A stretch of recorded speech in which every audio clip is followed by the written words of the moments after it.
अस्सलाम वालेकुम स्टूडेंट्स, उम्मीद करता हूँ आप सब लोग खैर खैरियत से होंगे। अच्छा students, this is our third lecture for overhead costing. Last दो लेक्चर्स में हम लोगों ने एलोकेशन, अपोर्शनमेंट एंड रीअपोर्शनमेंट पढ़ लिया था। अब जो हमारा आज का एरिया है वो कहलाता है overhead absorption rate. Overhead absorption rate होता क्या है, मैं एक इसकी छोटी सी एग्जांपल आपको देता हूँ, या बल्कि बगैर एग्जांपल के आपको समझा देता हूँ। एक ऐसा रेट जिसकी बेस पर मैं अपने ओवरहेड्स को अपने प्रोडक्ट पर चार्ज करूं। ओवरहेड एब्जॉर्प्शन रेट क्या होता है? ओवरहेड एब्जॉर्प्शन रेट एक ऐसी कॉस्ट को कहा जाता है जिसकी बेस पर मैं अपने ओवरहेड्स को अपने प्रोडक्ट पर चार्ज करता हूं। क्या मतलब चार्ज करना? फॉर एग्जाम्पल मैं कहता हूं कि मैंने एक फैक्ट्री ली, उस फैक्ट्री का किराया था $2 लाख। अब वो $2 लाख मैं अपने यूनिट्स पे किस हिसाब से चार्ज करूंगा, या एक यूनिट पे कितना चार्ज करना चाहिए, या किस मतलब घंटे के हिसाब से चार्ज करूं, यूनिट के हिसाब से चार्ज करूं, या परसेंटेज के हिसाब से चार्ज करूं, ये चीज जो बेसिकली होती है ये कहलाती है overhead absorption rate.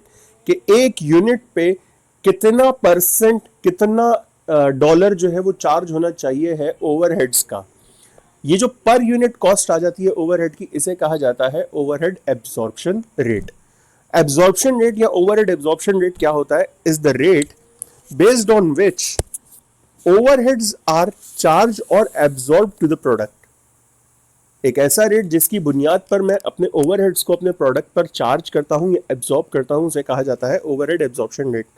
Absorption rate is also known as overhead recovery rate, fixed overhead rate, estimated rate, budgeted rate and predetermined rate.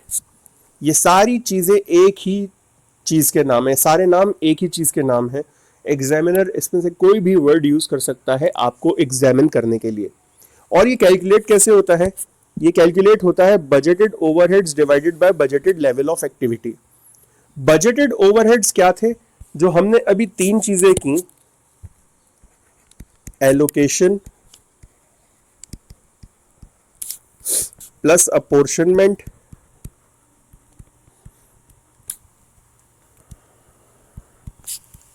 Plus रीअपोर्शनमेंट, ये तीन चीजें हमने की ना, तो इन सब को सम अप करने के बाद मेरे पास जो चीज आ रही है उसे कहा जाता है बजटेड ओवरहेड्स। अगर मैं टोटल में बात करूं तो मेरे पास टोटल में ओवरहेड्स आ रहे थे 1050,000, और अगर मैं डिपार्टमेंट वाइज बात करूं तो मेरे पास मिक्सिंग के आ रहे थे 413,462.5, मेरे पास बेकिंग के आ रहे थे 387962.5, और मेरे पास पैकेजिंग के आ रहे थे 248575।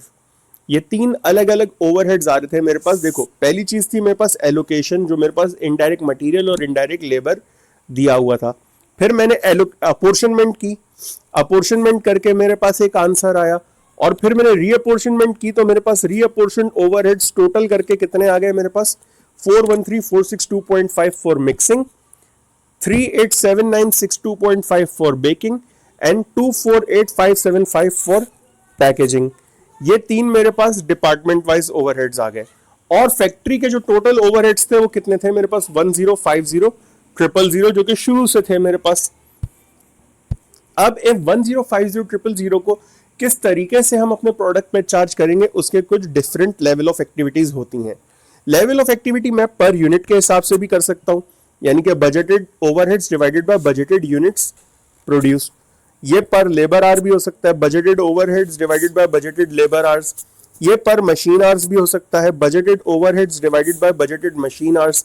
ये percentage of direct labour cost भी हो सकती है, यानी कि budgeted overheads divided by budgeted direct labour cost multiply by 100%। Percentage of direct material भी हो सकता है, budgeted overheads divided by budgeted direct material cost multiply by 100। और परसेंटेज ऑफ प्राइम कॉस्ट भी हो सकता है, यानी कि budgeted overheads divided by budgeted prime cost multiply by 100। Examiner can ask you anything, इन सब में से एग्जामिनर आपको कुछ भी पूछ सकता है। एब्जॉर्प्शन रेट मेरे पास दो तरह के होते हैं। एक होता है सिंगल फैक्ट्री रेट, जिसे ब्लैंकेट रेट भी कहा जाता है, यानी कि मैं एक रेट निकालूंगा और फैक्ट्री में जो भी चीज बन रही है उस पर वो रेट लग जाएगा।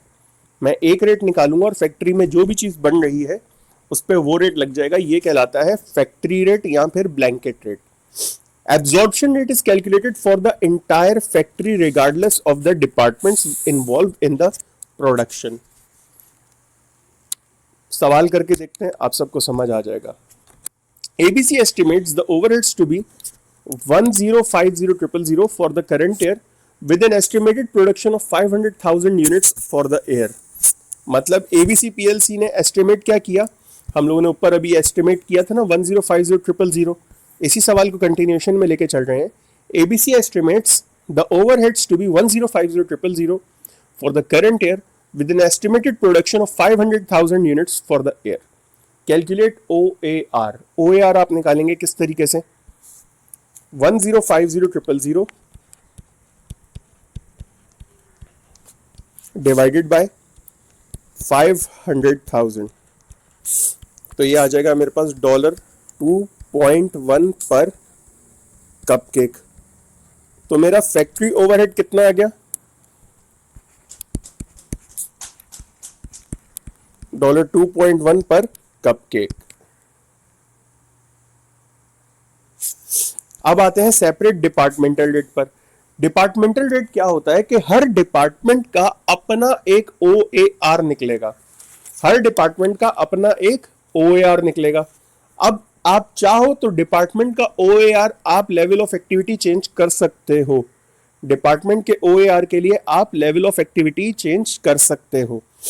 For example, upon analyzing the situation for overheads, the cost and management accountant for ABC has advised to charge overheads to the units for each department separately. ABC found that in mixing department most of the operations are machined oriented, whereas in baking and packaging the operations are mostly completed by labor.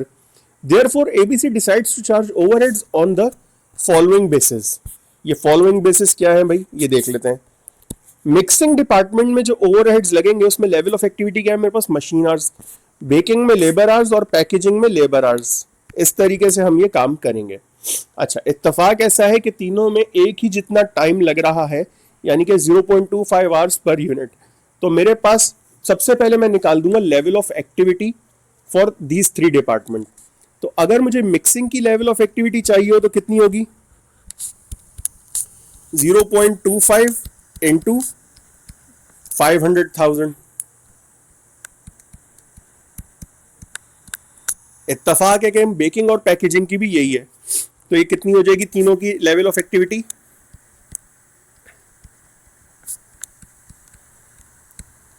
125,000 hours. अगर mixing है तो machine hours, labour baking और packaging है तो labour hours.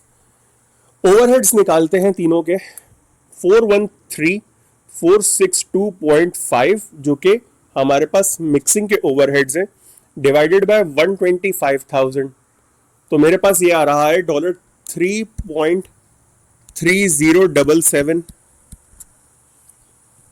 पर machine our.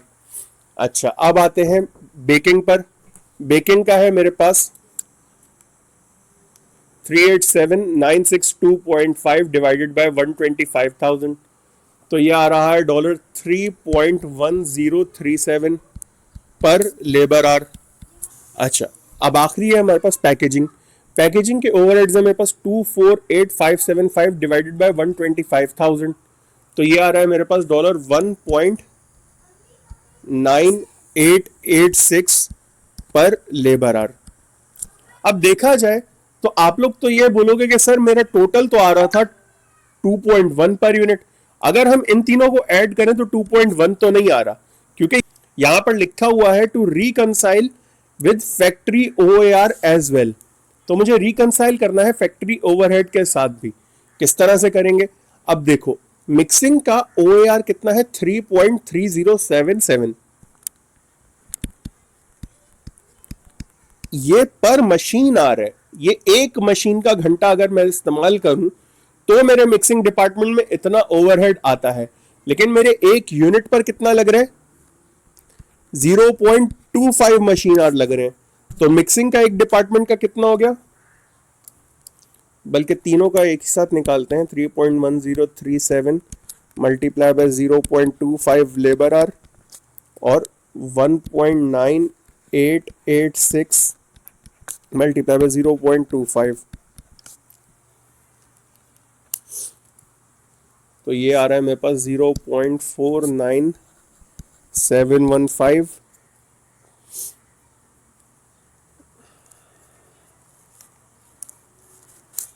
ये आ रहा है मेरे पास 0.775925,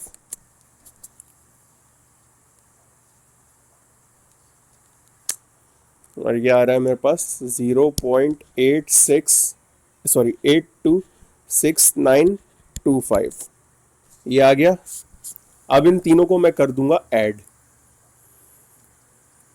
0.826925 plus 0.775925 plus 0.49715, guys exactly $2.1 per unit आ रहा है। ये मेरे पास डिपार्टमेंट वाइज पर यूनिट का था, मैंने ऐड किया तो एग्जैक्टली 2.1 पर कप केक आ रहा है, which is my OAR for the entire